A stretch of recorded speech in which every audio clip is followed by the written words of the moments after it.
আমি এই ভিডিওতে ডক্টর তনুপা দাশগুপ্তের রিভিউ দেবো।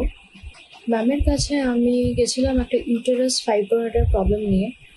ম্যাম আমার সার্জারিটা করেন এবং শুরু থেকেই উনি খুব ভালো মতন আমাকে গাইড করেছিলেন। যতটুকু দরকার মানে একদম মিনিমাম ইনভেস্টিগেশন দিয়েছিলেন।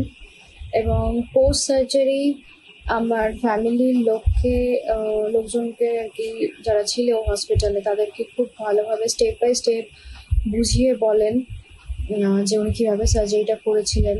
অ্যান্ড আমি ওনার যা উনি বলেছিলেন ফলো করতে, যে অ্যাডভাইস করেছিলেন, মেডিসিনস অ্যান্ড যা রেস্ট্রিকশনস ফলো করতে বলেছিলেন, আমি সেটা ফলো করেছিলাম। অ্যান্ড মোটামুটি 10 দিনে আমি সুস্থ হয়ে যাই।